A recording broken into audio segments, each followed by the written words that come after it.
en proceso de implantar, porque sabemos que esta pandemia está teniendo un impacto bien negativo en nuestra economía, particularmente en pequeños y medianos comerciantes. Así que con eso es básicamente resumen los temas que estábamos cubriendo en la reunión de gabinete, pero ahora contesto sus preguntas con la ayuda de estos jefes de agencia. Comenzamos con primera hora.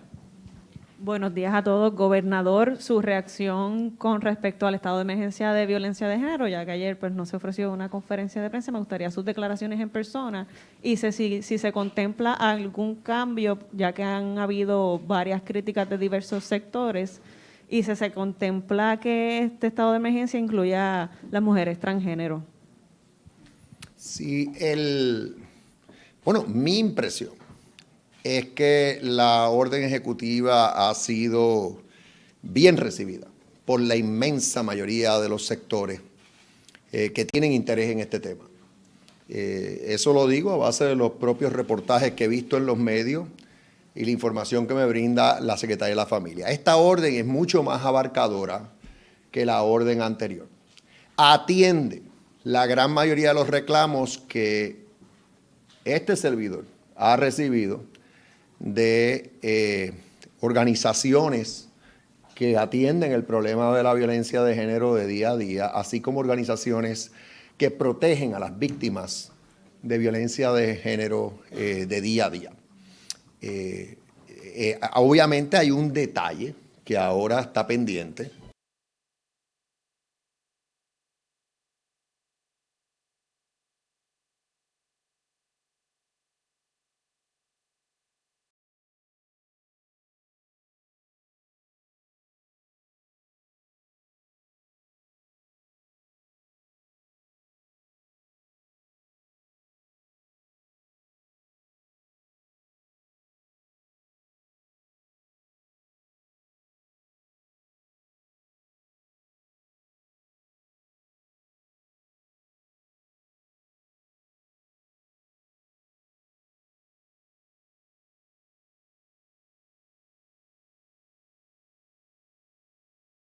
Género de día a día. Obviamente hay un detalle que ahora está pendiente, como por ejemplo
hay un detalle que ahora está pendiente, como por ejemplo incluir en la petición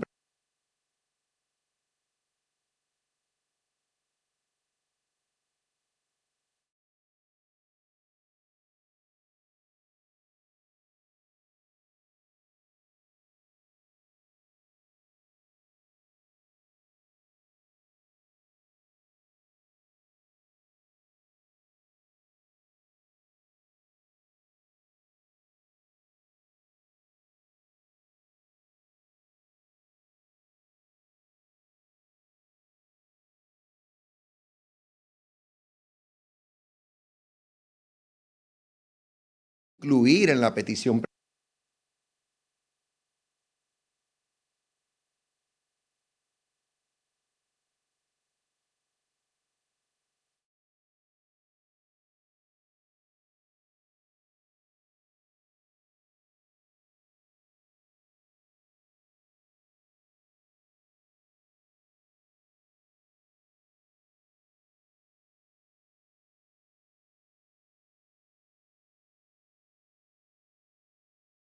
has hecho.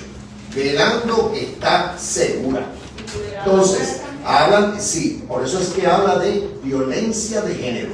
Yo tenía la alternativa de haberlo limitado a violencia contra las mujeres. Trones.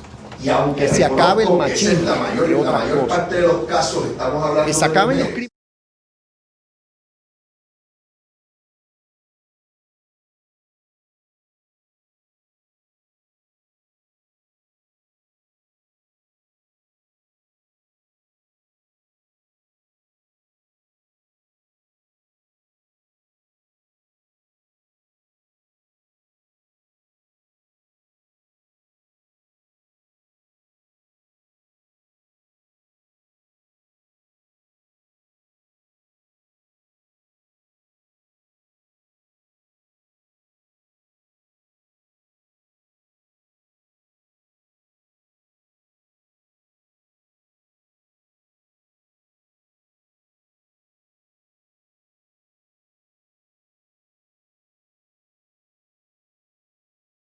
El comité que quedó sin efecto, el COMUBI, ya había unos representantes y quería repasar. Las personas que estaban de la academia y representando los grupos de las mujeres, si esas personas van a quedar en el COMUBI.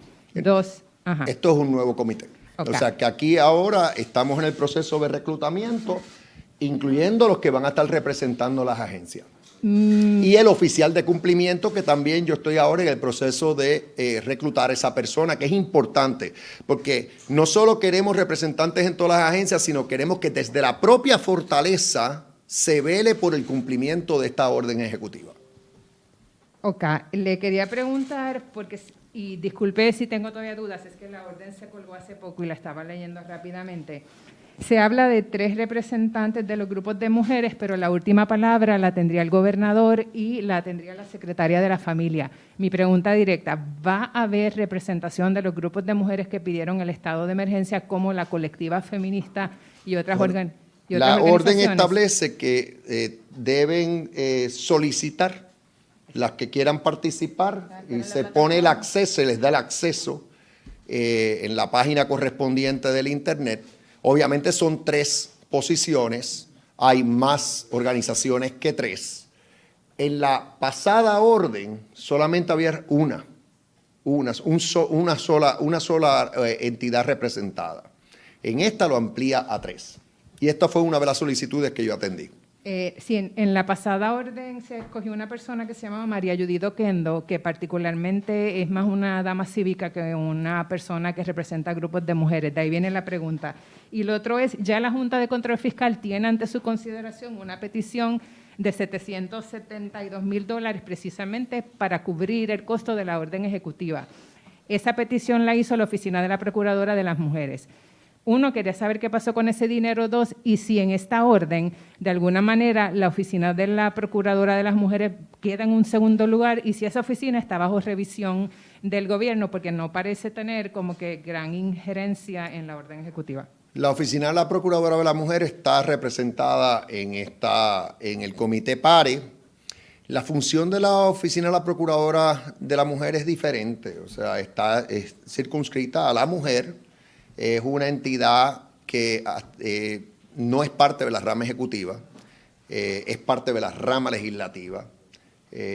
Y esto es una función estrictamente ejecutiva. La Procuradora de la Mujer tiene taller de sobra, pero aquí esto es más bien el gobernador actuando sobre este tema y utilizando todos los recursos a mi alcance para lidiar con mayor efectividad. Por cierto, la orden también atiende el problema de los feminicidios. Uno de los problemas es que no se define como feminicidio muchas veces lo que debe ser un feminicidio. La manera sencilla de definirlo es cualquier asesinato de una mujer, sea por la razón que sea. Eso es un feminicidio. Si los contamos así, el año pasado tuvimos 67. Demasiados, totalmente trágico. Y eso también me movió a mí. Lo sé todo. Gobernador, buenos días. El problema de la violencia de género tiene muchísimas facetas y una de las vertientes es el aspecto económico. Hoy el secretario de del Departamento del Trabajo señala en reportaje de que, en entrevista, que hay 40,000 empleados que no están recibiendo el servicio de desempleo. Son 40,000 puertorriqueños. En el pasado se criticó muchísimo por la dilación. Ese número parece que no ha bajado desde hace muchísimo tiempo. ¿Cuáles son las alternativas que se tienen? Porque un pueblo que no trabaja es un pueblo susceptible a males como lo es la violencia de género. Sí, el secretario del Trabajo ha hecho una excelente labor en días recientes explicando por qué se dan esos puntos controvertibles y las diferentes razones. En ocasiones es que sencillamente las personas no son elegibles. O sea, por ejemplo, por darte un ejemplo, y yo no soy el secretario del Trabajo ni tengo el peritaje en esa área, pero si la persona renuncia a su trabajo, pues ya no. Si la persona tiene otro empleo, pues no necesariamente también puede recibir el beneficio.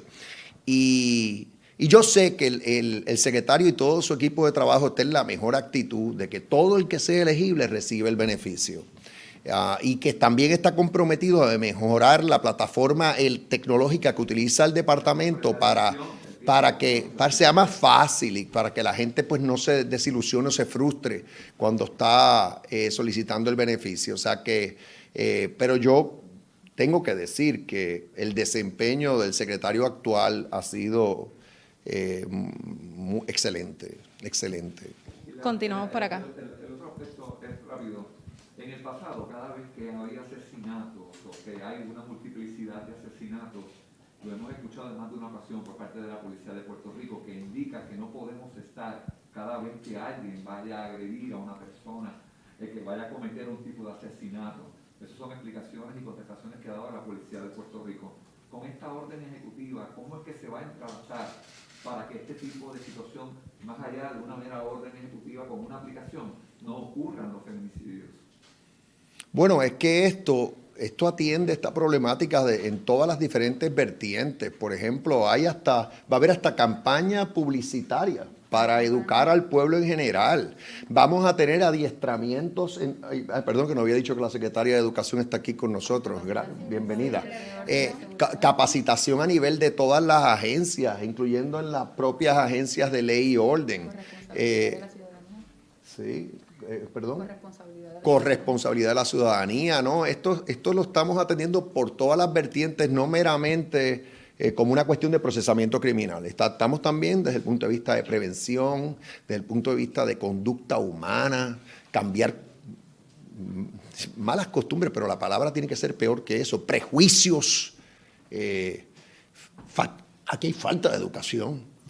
Por eso sí se habla de perspectiva de género, aquí, y parte del trabajo del Comité PARE es asesorar al Departamento de Educación en la implantación de un currículo de perspectiva de género. O sea, estamos atendiendo todas las ramificaciones de este tema, con mucha seriedad, mucho compromiso, y otra vez esto tiene una fecha cierta. La orden está en vigor hasta el final del año fiscal, si mal no recuerdo, 2022, pero es prorrogable a petición del Comité PARE. ¿Y por qué así? Los mismos grupos así me lo pidieron. Es importante que, obviamente estamos en una emergencia. Yo he declarado la emergencia. ¿Qué vamos a hacer? Atender el asunto. Si Dios quiere, al final de ese periodo de tiempo ya hay no necesidad de mantener el estado de emergencia, pero se quedan las medidas. Se quedan las mejoras en el andamiaje de seguridad pública, las mejoras en justicia, hasta los mismos tribunales. Aquí hay un enlace con los tribunales de Puerto Rico, o sea que esto es, y a nivel educativo. O sea que sobre la marcha, pues veremos si hacemos la diferencia, que es lo que yo quiero. Continuamos, todas.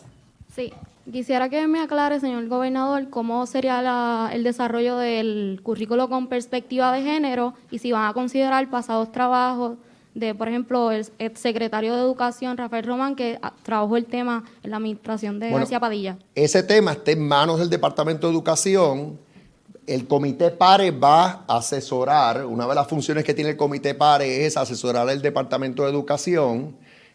No sé si la secretaria quiere hablar sobre el estado. Sí, si me pueden explicar cómo sería el desarrollo de ese currículo de perspectiva de género y cómo se piensa incorporar y para cuándo se estaría incorporando en las escuelas del país? Ya se ha incorporado como un proyecto piloto, particularmente en las clases de salud y en las clases de civismo, los temas. ¿Qué aspiramos? Trabajar con un enfoque preventivo, porque sabemos que toda esta situación que estamos viendo de violencia, tenemos que trabajarla desde la niñez, desde la infancia, comenzar a trabajar con lo que es el manejo de emociones, comenzar a trabajar con lo que es la autoestima de las personas, esa seguridad tan importante que me permite a mí comprender y respetar. Si yo me respeto a mí mismo, puedo respetar a los demás, si yo me valoro. Y en ese enfoque que vamos a ir dirigidos en lo que es el campo de la educación con la asesoría que hagamos en conjunto a nivel interagencial. Es un tema muy serio y trata de lo que es el individuo, de todas las herramientas que necesita tener para poder enfrentar cualquier situación y sobre todo poner de antemano el respeto a cada individuo, el respeto a lo que es la vida. Continuamos con el nuevo día. Sí, buenas tardes a todos, gobernador. Me gustaría que profundizara un poco en cuánto presupuesto requerirá esta iniciativa. Mencionó que el 2 de febrero tiene que entregar el primer borrador a la Junta de Supervisión Fiscal, pero si tienen algún tipo de estimado. Es que como bien dice la orden, se le está pidiendo a todas las agencias que incluyan una partida presupuestaria para lograr el objetivo de la orden ejecutiva, y eso tiene que estar ocurriendo en estos próximos días. O sea, cuando presentemos la petición presupuestaria, yo voy a convocar a los medios para que esto sea público. O sea, que no va a ser una petición presupuestaria tras bastidores. Lo voy a hacer abiertamente para que todos tengan acceso a la petición de principio a fin y van a poder ver qué se está pidiendo y por qué, desde el punto de vista de fondo. ¿Usted en su comunicación directa con la Junta de Supervisión le ha hablado de este tema? Y si es así, ¿cuál ha sido la apreciación? No, este tema básicamente con la Junta yo he hablado en términos generales de los 4 temas principales en los que yo quiero un cambio de postura de parte de la Junta, que son justicia salarial para los servidores públicos, 0 recortes adicionales a la Universidad de Puerto Rico, 0 recortes adicionales a las transferencias que reciben los municipios y 0 recortes adicionales a las pensiones. Esas son las 4 áreas principales que yo sí firmemente estoy atendiendo. Aparte de eso, pues también he tenido conversación con la Junta sobre este proceso de reestructuración de deuda, que ahora mismo hay unas negociaciones en curso, una mediación en curso. Eso es un asunto confidencial, pero yo me he expresado. Y como le he dicho a ustedes en los medios, lo que yo voy a estar velando es que sea lo que sea que acordamos pagar, es algo que es sostenible, que nosotros no vamos a tener dificultad pagando, con los recursos que razonablemente se estiman va a tener nuestro gobierno en los próximos años. Yo quiero que sea un acuerdo justo para el pueblo de Puerto Rico y su gobierno. Por último, me gustaría que se expresase sobre cómo estaría funcionando esta orden ejecutiva en términos del manejo interagencial, porque como bien usted mencionó, entran en función varias agencias de manera coordinada y ha sido un área que históricamente no ha funcionado en el gobierno. Por eso es que se crea una posición, o sea, va a haber un oficial de cumplimiento que me responde directamente a mí para velar por el cumplimiento de esta orden. Y la secretaria de la familia va a ser la presidenta del comité que se crea en la orden para precisamente planificar e implantar los detalles de esta política pública. Continuamos con Foro Noticias. Sí, buenos días, gobernador.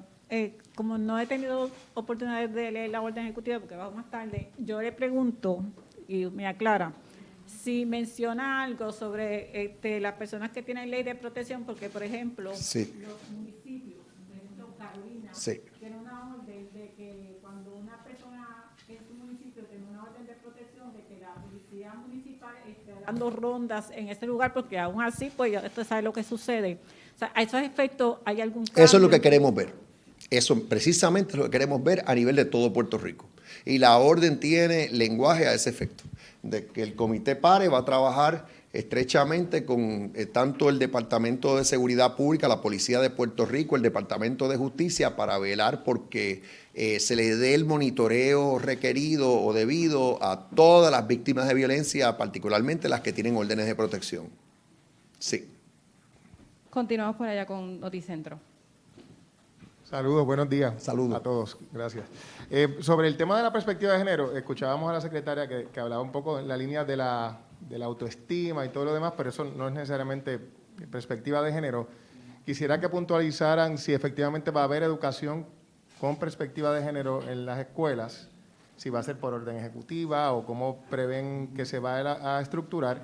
Y en esa línea también preguntarle si ustedes han conversado con la legislatura, la mayoría no progresista, por ejemplo, porque ahora estas funcionarias van a un proceso de confirmación y muchos se han expresado en contra de la perspectiva de género, no sea que les pasen factura a las funcionarias. Bueno, aquí nosotros estamos, yo le doy la palabra a la secretaria en cualquier momento ahora, pero déjame expresar mi sentir. O sea, nosotros estamos, esto es un asunto de conciencia, esto es un asunto de convicción personal.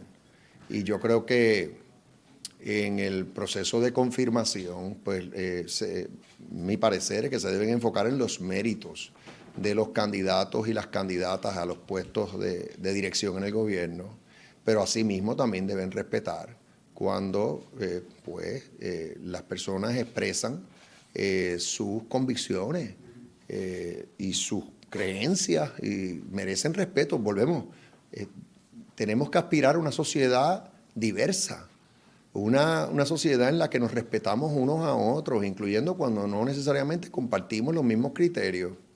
Y yo creo que el ejemplo comienza por la casa.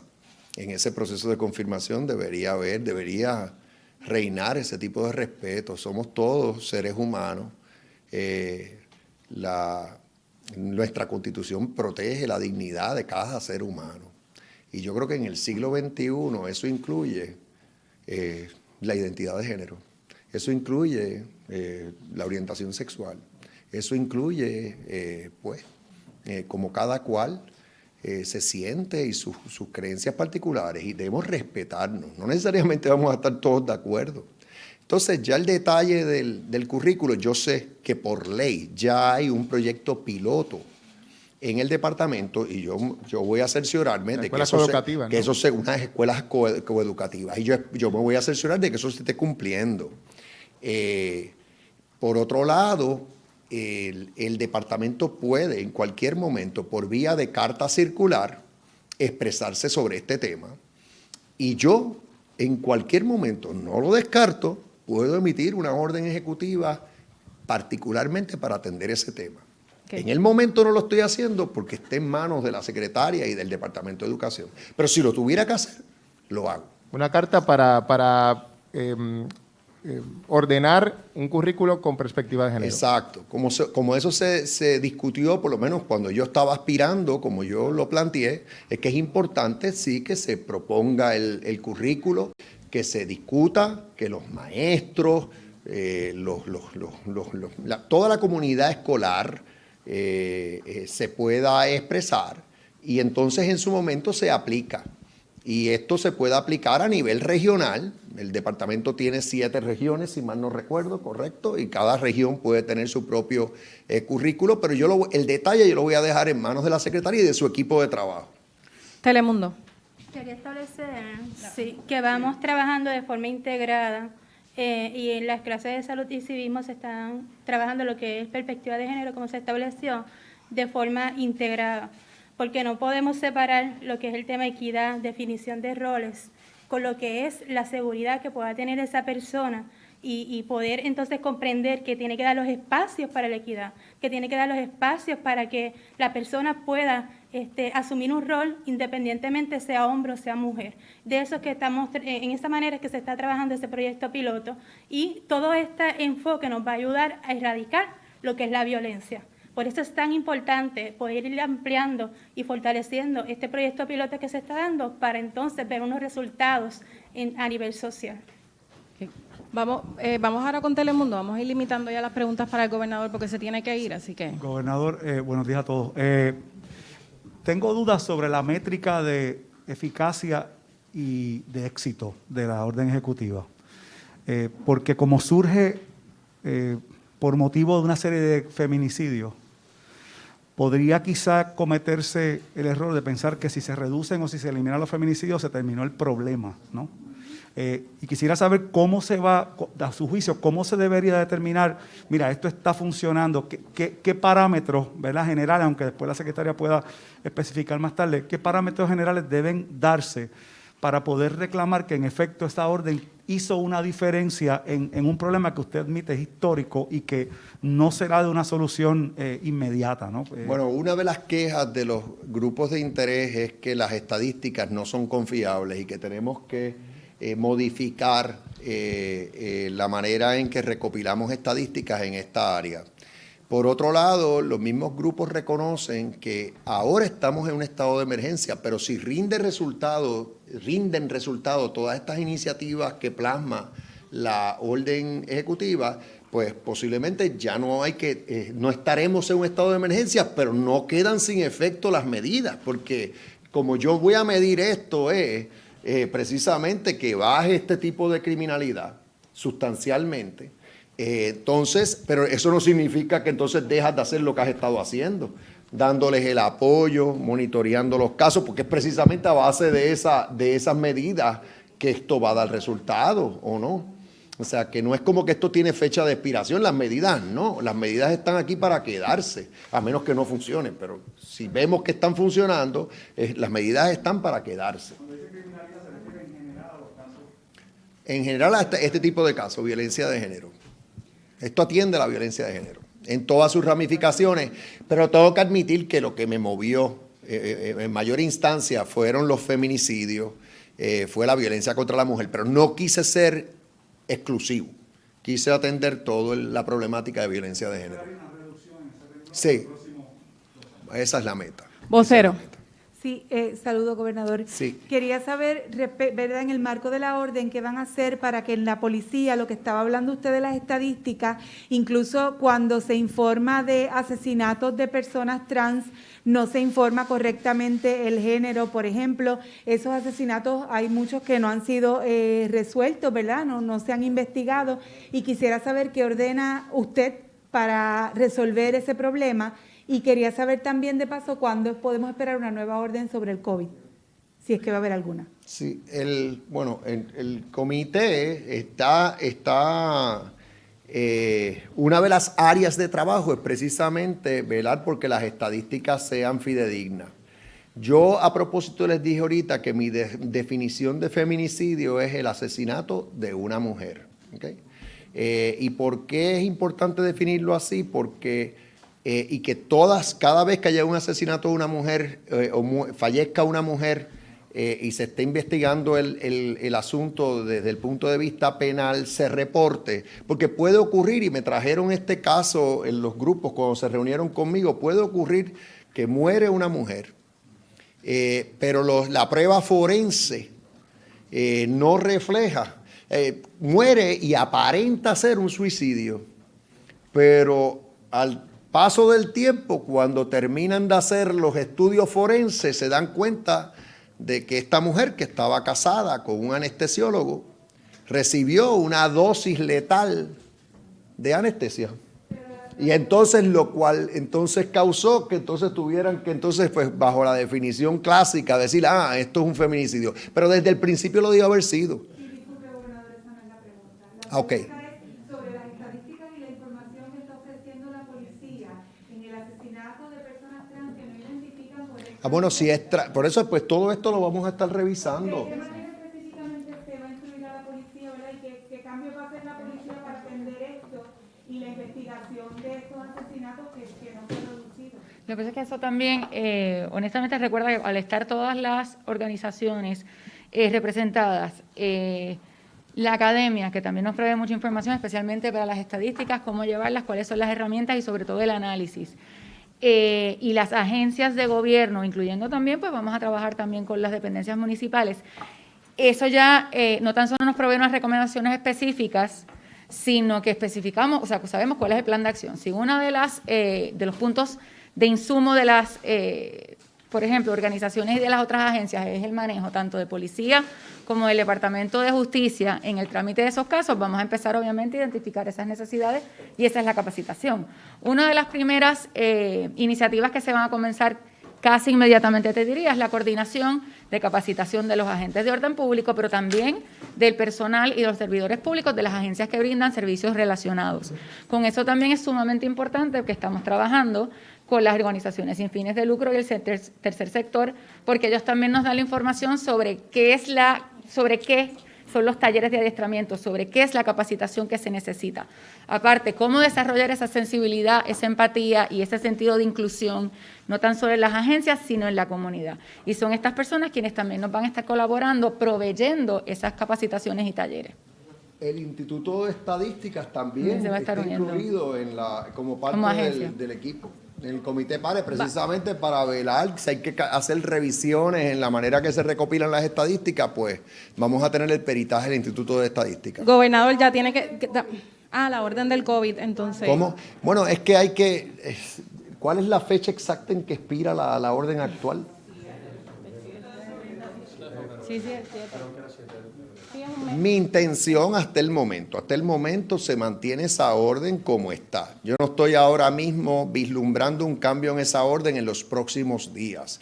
Pero eso sí, cuando expire, que me dicen que debe ser alrededor del 7 de febrero, antes de esa fecha, ya entonces estaré evaluando todos los pormenores de la orden y de ser necesaria alguna modificación adicional, la haré.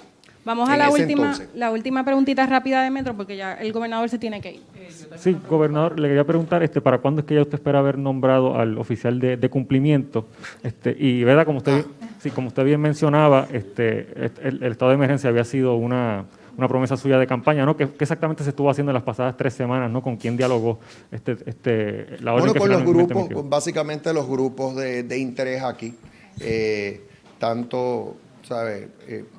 Algunos que tenían objeción a que yo atendiera a esta violencia en particular, bajo la premisa de que toda la violencia, todos los crímenes se deben atender y no enfocarse en una área en particular, pero también a todos los grupos concernidos, como puedes dar la lista, la puede dar la secretaria de ser necesario, pero estuve reunido con ella y el equipo de trabajo estuvo trabajando arduamente en este tema, porque no quisimos hacerlo de una manera bien pensada.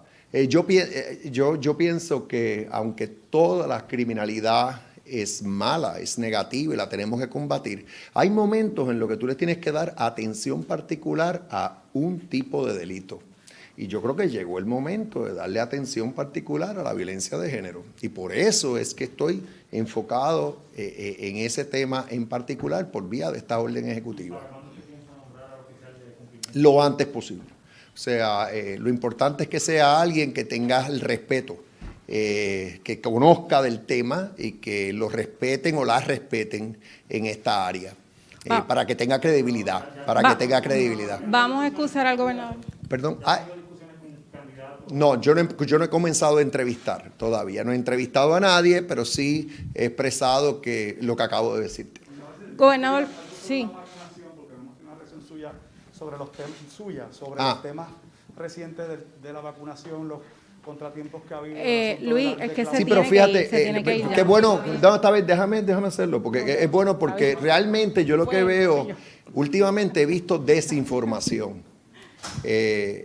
Puerto Rico se ha distinguido, esto lo pueden, como dicen en inglés, vetear, pueden verificarlo. A nivel de Estados Unidos, nosotros estamos entre las primeras jurisdicciones en términos de cuán rápido distribuimos y administramos las vacunas. Las vacunas que aquí no se han administrado es meramente reflejo de que no han llegado todavía del gobierno federal. Ahora, el presidente Biden hizo el compromiso de que se adquieran 100 millones de vacunas adicionales. La información que me acaban de dar en la reunión de gabinete que tuve es que ya FEMA recibió la directriz de hacerle llegar a Puerto Rico los fondos para la adquisición de 1 millón de vacunas adicionales. El detalle todavía no lo tenemos, porque tenemos que estar claros de quién se va a ocupar de la contratación. Si ya está identificado el suplidor, pero aparentemente los fondos ya están asignados para Puerto Rico para 1 millón de vacunas adicionales. Eso me lo acaban de informar en la reunión que sostuve esta mañana. Ahora sepan que esto tiene la mayor prioridad. Estamos todavía en la fase 1B, es decir, primeros respondedores, incluyendo maestros y personas de 65 años o más envejecientes que están en égidas y en centros de cuidado. Esos fueron atendidos en la fase 1A, pero todavía continúa ese proceso. Hasta el momento lo que se estaba recibiendo aquí es alrededor de 40,000 vacunas por semana, pero la expectativa es que eso va a crecer exponencialmente, sobre todo si se hace realidad la adquisición de este 1,000,000 de vacunas adicionales. La meta sigue siendo que para final del verano ya tengamos la inmunidad del rebaño que nos va a proteger colectivamente. Pero de aquí a allá no podemos bajar la guardia. Por eso el Departamento de Salud está bien activo, tratando de recabar la cooperación de la ciudadanía, que cumplan con la orden ejecutiva, que utilicemos la mascarilla, que guardemos el distanciamiento físico entre nosotros en la medida posible, que evitemos aglomeraciones. Todo eso es para protegernos. Tengo que decir que algo positivo es que nuestro sistema hospitalario, a pesar de que cada uno de estos fallecimientos es terrible, el sistema hospitalario no está comprometido. Ahora mismo estamos hablando de alrededor de 310 habitaciones o cuartos de hospital que están ocupados, alrededor de esa cantidad, cuando la cantidad había sido más de 650 hace un mes atrás. O sea, que ha habido una gran mejoría, se ha reducido por más de la mitad, o sea, básicamente, posiblemente estamos hablando, sí, más del 50% el uso de los hospitales. Y esto incluye unidades de cuidado intensivo como ventiladores. O sea que esto lo estamos monitoreando cuidadosamente. No descarto hacer modificaciones cuando expire la orden actual, pero voy a ser muy cuidadoso. Voy a buscar el consejo de la comunidad científica, así como los sectores impactados. Excusado el gobernador, se quedan los secretarios si alguno tuviera una pregunta. Gracias. Buenas tardes a todos y todas.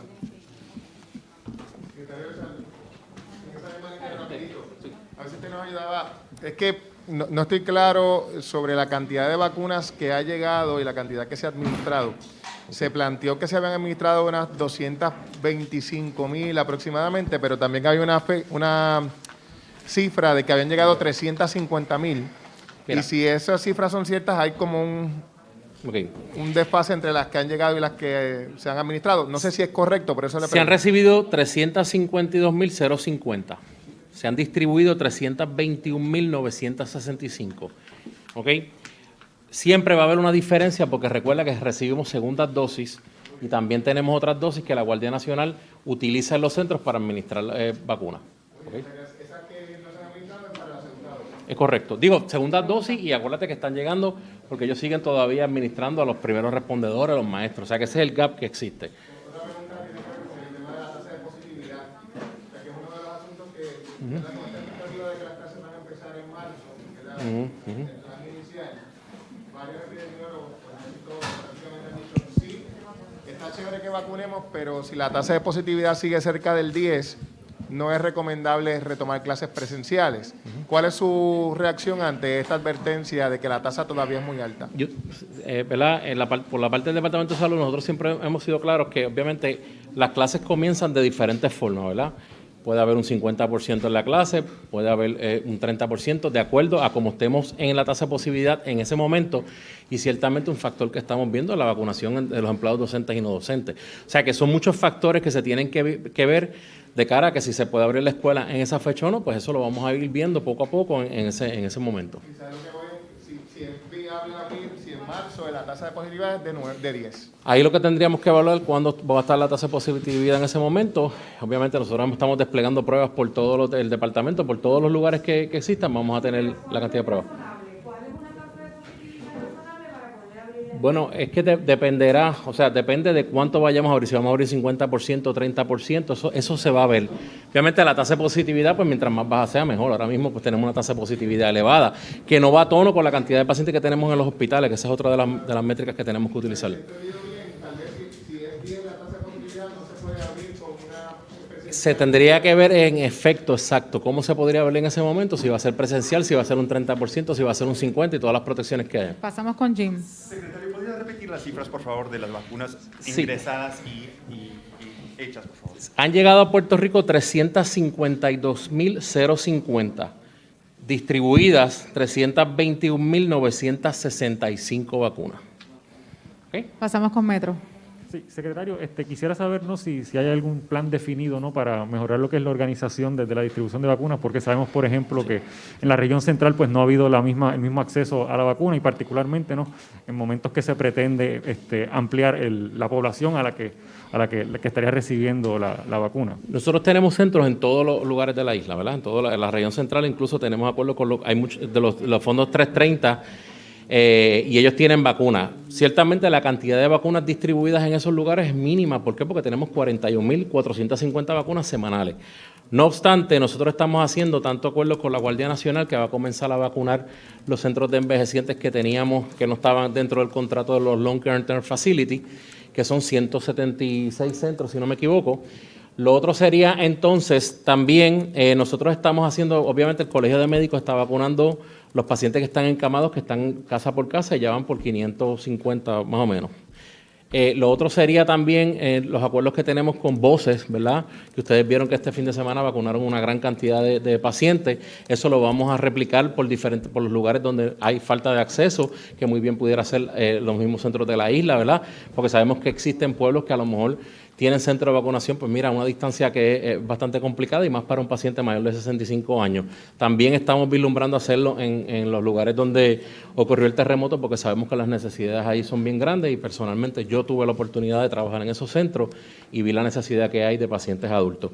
Así que todos los esfuerzos van a seguir haciéndose. Lo importante es que aquí cada vacuna que llega, cada vacuna que se distribuye y se le pone al paciente. Y en ese aspecto, pues nosotros tenemos unos buenos números y estamos, ¿verdad? Y como yo digo, siempre vamos a tener una gran cantidad de fundaciones y de gente en Puerto Rico que quieren vacunar, así que cuando lleguen más vacunas, pues vamos a tener más brazos para poner vacunas. Lo cierto es que reconocen que en el momento hay, por ejemplo, pueblos que no tienen un centro de vacunación. Todos los pueblos tienen centro de vacunación. No obviamente lo que quisiéramos, ¿verdad? Pero sí todos los pueblos tienen acceso. Y el gobernador, ¿verdad?, tocó el tema, pero al momento no hay certeza de una fecha en la que vaya a aumentar el flujo de vacunas que estén llegando a... Todavía no se tiene la certeza, pero nosotros estamos en comunicación, incluso el propio gobernador ha tenido comunicación directa con la gente del CDC para esos efectos. Pasamos con el nuevo día.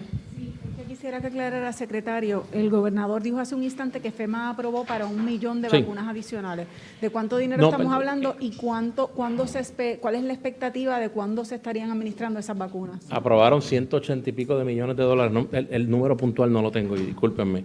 Pero lo que sí, ahora obviamente la segunda pregunta es pues, ver a quién, ¿verdad?, se le van a comprar las vacunas y qué es lo que va a suceder en cuanto a esto. Vuelvo y te repito, nosotros tenemos conversaciones directas todo el tiempo con el CDC, incluso nosotros tenemos empleados destacados del CDC a Puerto Rico, que son personas que nos ayudan en la distribución de las vacunas, así que esas comunicaciones las tendremos esta semana y se las haremos saber. No, porque me acabo de enterar ahora mismo que nos dieron esa cantidad de dinero. Y fue a través del secretario de la OI que me lo acaba de decir. O sea que eso es noticia nueva. Sí, el número no lo tengo. No tengo el número, tendría que buscárselo para podérselo dar. Pasamos con el secretario de Seguridad Pública, con San Juan de Iris Stark. Saludos, secretario.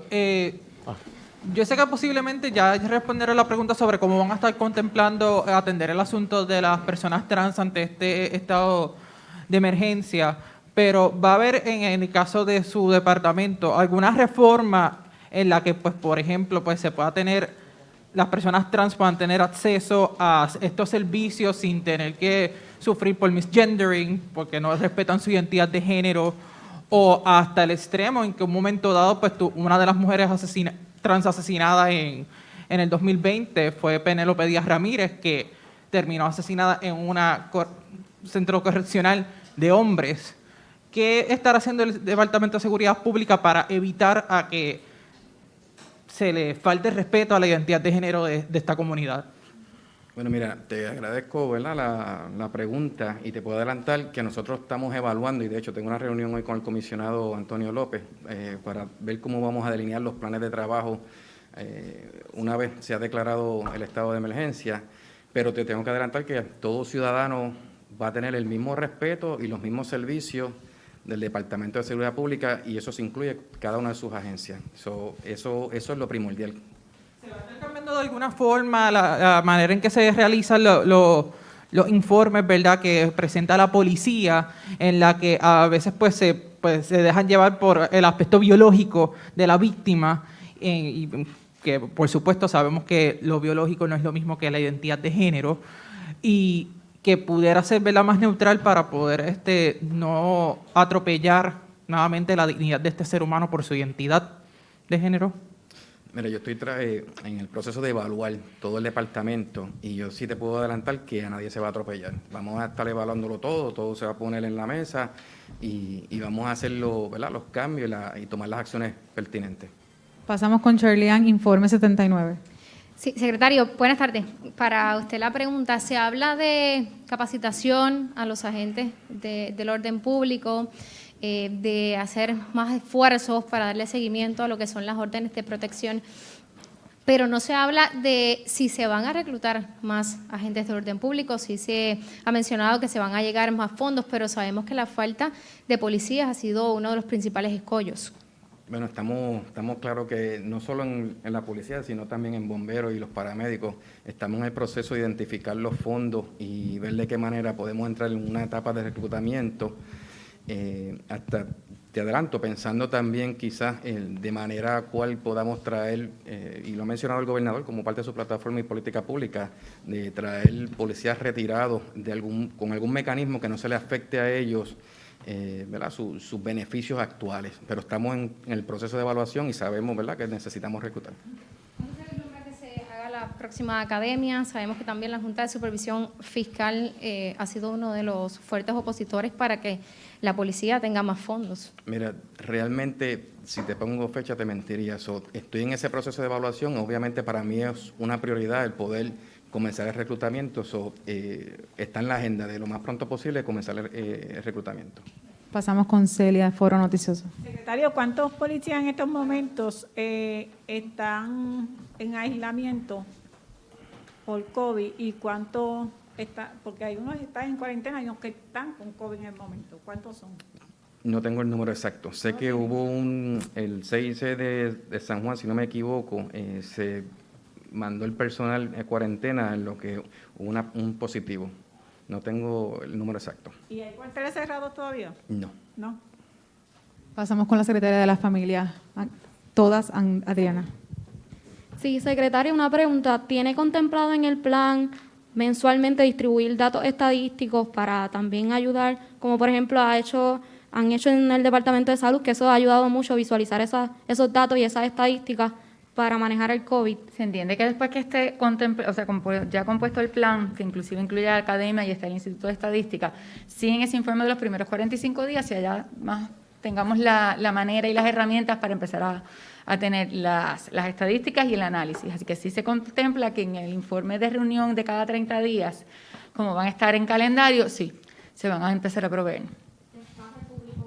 Pues sí, va a ser público. Exacto. Todo va a ser transparente y va a ser público. Pasamos con Cintia Noticel. Buenos días. Yo quiero retomar el tema de la orden, el estado de emergencia. 1.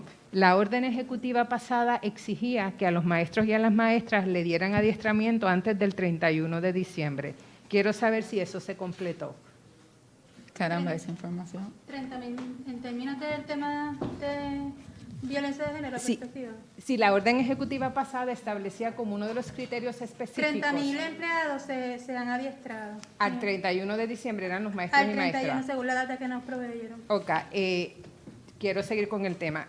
Muy respetuosamente, perspectiva de género no es dar la clase en la clase de civismo y tampoco en el área de salud. De hecho, yo estudié género y uno sabe que la perspectiva es transversal. La pregunta entonces que yo tengo es, ¿cuándo se va a trabajar un currículo? Porque mantenerlo todavía en el asunto de la clase de civismo y de salud es mantenernos casi como en el siglo pasado, cuando estamos hablando que el género supone cultura, supone un montón de cosas más. Y parte del problema precisamente que hay en este momento es que mantenemos el tema en la clase de salud. Esto no se trata de salud, se trata de actitudes sociales, de una visión de mundo y mucho más. Entonces, cuando usted habla que totalmente se ve en la clase de civismo y de salud, es como que mamá cose y papá entonces sale a la calle.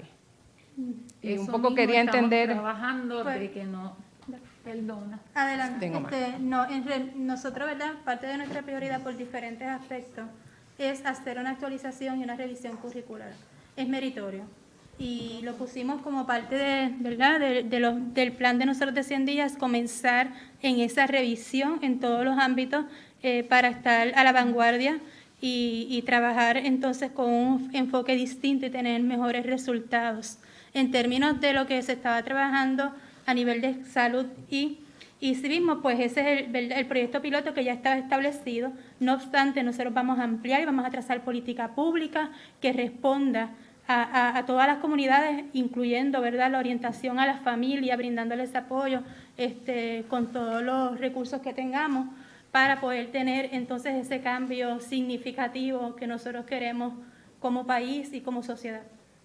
Hago un poco la pregunta porque precisamente cuando uno estudia género, si lo estudia a través de la literatura, uno aprende a leer silencios y empieza a entender el mundo de otra manera cuando se sale de la clase de salud. Pero nada, otra pregunta directamente quizás a la secretaria o al secretario de Seguridad Pública. Todavía al día de hoy y hasta la semana pasada los policías utilizan crimen pasional. Y esto es como algo tan sencillo que se puede eliminar. Yo quisiera saber si puede venir, yo sé que les van a dar adiestramiento, pero todavía la semana pasada, cuando estamos hablando de los asesinatos de mujeres, vemos que los policías llamados, tanto hombres y mujeres, estoy hablando hombres, mujeres, o sea, policías hombres y mujeres utilizan el término pasional. Policías hombres y mujeres que son parte de la sociedad y claro, de la comunidad. No, claro, pero como parte del proceso, no sé si se puede dar quizás ya una orden y decir, miren, no, esto no es un crimen pasional, esto es un crimen de odio contra una mujer. Y quiero saber si eso es algo que se puede hacer como concretamente. En lo que lleguen al adiestramiento, se le puede pasar uno de, mira, para describir esto es un asesinato de una mujer, no tenemos que entrar si hubo pasión o no. Porque de hecho es una justificación y lo hace un delito menor. Claro, y lo hace otro tipo de delito. Va a ser parte de todo el proceso, de ver de qué manera como todos, no solo el Departamento de Seguridad Pública y sus componentes, pero pienso que a nivel del macro, de entidades como de gobiernos como tal, que nos podamos evaluar y hacer los cambios pertinentes. Lo voy a coger aparte. Sí. No, yo lo entiendo. Y claro, lo que pasa es que, honestamente, aparte de que sea una orden, y respectivamente que sea una orden de él, de policía, del comisionado, la realidad es que tenemos que trabajarlo también como sociedad y comunidad. Eso es el plan, para eso es que nos vamos a reunir la primera vez. Cada agencia, obviamente, tiene sus competencias, tiene sus roles y responsabilidades, pero hay que trabajarlo de una manera integrada. Yo entiendo eso. Lo que pasa es que cuando usted le pone el mote de que esto es pasional, le está dando ya un delito menor. Estoy de acuerdo. Una cosa es un asesinato y otro es un asesinato por subida pendencia de cólera. Entonces, nosotros desde el Estado le estamos dando precisamente a la persona una legítima defensa. Hago la pregunta. Yo estoy de acuerdo. No, como pregunta no se puede hacer como aseveración. Yo estoy de acuerdo y el lenguaje tiene que cambiar. Para eso hay que capacitar también, pero no es tan solo, que es lo que bien trae el comisionado, no es tan solo a los agentes de orden público, es también a todas las organizaciones, a las agencias de gobierno, a las dependencias municipales. Confiamos, obviamente, estamos muy conscientes de todo el conocimiento, experiencia y sensibilidad de inclusión que tienen las organizaciones sin fines de lucro, pero también hay personal nuevo que hay que orientar sobre sensibilidad, empatía y sobre todo el lenguaje es sumamente importante y eso lo entiendo y estoy de acuerdo totalmente, pero no es un funcionario en específico, un carácter específico, es que realmente también sabemos que es un problema social, así que tenemos que también verlo como un problema social. Cuando no se saca definitivamente o directamente de una sola agencia, no es que estemos descartando que se haga, es que tenemos que hacer el plan para todas las agencias tener el mismo lenguaje. Concluimos con Charlian de Informe 79. Para la secretaria, yo quisiera saber qué esfuerzos se están realizando o se van a realizar a futuro para tener una comunicación interagencial más efectiva, específicamente sobre cuando las menores desaparecen, que hemos visto en los últimos días muchos casos desaparecen, luego vuelven a su casa, vuelven a desaparecer, y no hay una información tal vez de si esas menores están teniendo problemas o están siendo maltratadas y no se están tomando acciones al respecto. Esa es una de las próximas reuniones que vamos a estar estableciendo. Ya la hemos estado discutiendo y se está coordinando. Ciertamente eso es una gran preocupación porque queremos estar totalmente alineados en los pasos específicos que vamos a estar tomando, porque pues la policía y los agentes de orden público nos proveen de un servicio en términos de seguridad, pero pues obviamente nosotros en términos de agencia de servicios de apoyo necesitamos brindar otros, especialmente para prevención e identificación de los servicios que necesita esa familia. Así que sí es parte. Una última pregunta para la Secretaria de Educación. secretaria, es que me piden los maestros que le pregunte, ¿verdad? Cambiando un poquito el tema y que aproveche que usted está ahí, que hay un cheque pendiente de los maestros transitorios. Ok, ya desde el día 1 nosotros comenzamos el trámite para hacer el listado y poder proceder con el desembolso y hacerle justicia, ¿no?, a estos maestros transitorios, que no se le dio el aumento en el momento dado que le correspondía. No te voy a decir fecha, pero entiendo que antes de junio van a recibir el dinero por ser. Pero estamos trabajando con eso para que se pueda desembolsar. Concluimos. Muchas gracias a todos.